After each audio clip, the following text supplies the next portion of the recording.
চট্টগ্রামে ৩ ম্যাচের টি-২০ সিরিজের প্রথম টি-২০তে অস্ট্রেলিয়ার কাছে ৪ উইকেটে হারার পর দ্বিতীয় টি-২০ ম্যাচটা এখন বাংলাদেশের জন্য বাঁচা মরার লড়াইয়ে পরিণত হয়েছে।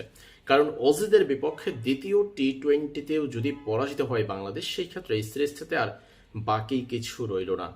তাই প্রথম টি-২০তে হারের পর দ্বিতীয় টি-২০ ম্যাচের আগে বাংলাদেশের ক্রিকেট ফ্যানদের প্রশ্ন, দ্বিতীয় টি-২০ ম্যাচে টাইগারদের নিয়মিত ক্যাপ্টেন লিটন কুমার দাস খেলবেন কিনা। সেই প্রশ্নের উত্তরে অবশ্যই খুব বেশি স্বস্তির খবর নেই।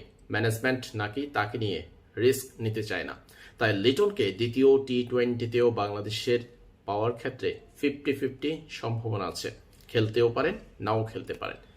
লিটন যদি দ্বিতীয় টি-২০ ম্যাচে না খেলেন, সেক্ষেত্রে আবারও সৌম্য সরকারকে টাইগারদের একাদশে দেখা যাবে। তবে কয়েকটা জায়গাতে একাদশে পরিবর্তন আসতে পারে। সেখানে কাজী নুরুল হাসান সোহান একাদশে অন্তর্ভুক্ত হতে পারেন। সাকলাইনের পরিবর্তে দলে নেওয়া হতে পারে স্পিড স্টার নাহিদ রানাকে।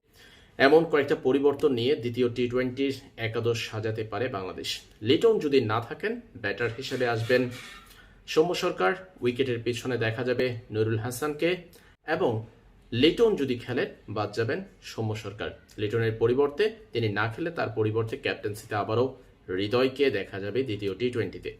এক নজরে দেখে নেওয়া যাক বাংলাদেশের দ্বিতীয় টি-২০তে কেমন হতে পারে একাদশ। সাইফ হাসান, তানজিদ হাসান তামিম, তৌহিদ হৃদয়, সৌম্য সরকার, নুরুল হাসান সোহান, শামীম হোসেন পাটোয়ারি, রেশাদ হোসেন, শেখ মেহেদী, মুস্তাফিজুর রহমান, শরীফুল ইসলাম এবং নাহিদ রানা। এদেরকে নিয়েই দ্বিতীয় টি-২০ একাদশ সাজাবে বাংলাদেশ।